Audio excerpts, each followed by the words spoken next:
Hi, Church. I'm Becca Richardson, Director of Children's Ministry, and I am the final piece in the series where we imagine ourselves in unique places in the story of Jesus' birth. Today, we revisit Luke chapter 2, verse 7. She gave birth to her firstborn son and wrapped him in swaddling clothes and laid him in a manger because there was no place for them at the inn. So let's take that piece of scripture and turn it sideways a little bit. Now, imagine with me, if you will, you are an object. You are not alive, and yet you are made of stone, of wood. You are made of things through which life passes or is sustained. You spend your days roughly. Before the miraculous birth, you are not even a thought in most people's minds. You are just a manger.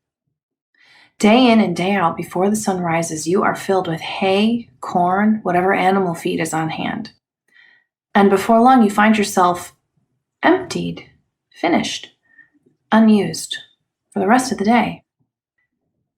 Other than the occasional snuffle from a hopeful ox or sheep. By nightfall, you are sticky and smelly.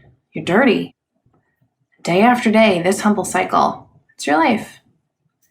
Not glamorous by any means, and yet it is life-giving for the animals and subsequently the people you sustain.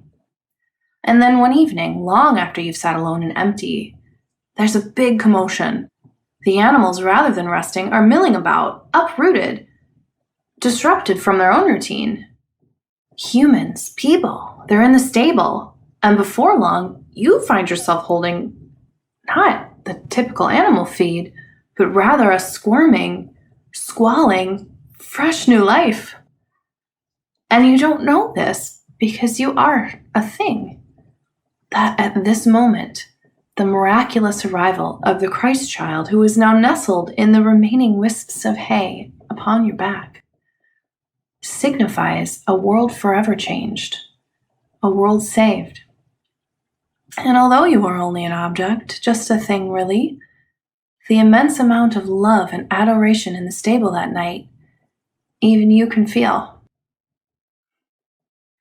I wish you all a blessed Christmas season in this year when we find our own routines quite disrupted. I ask, where do you find yourself in the story this year? Merry Christmas, everyone.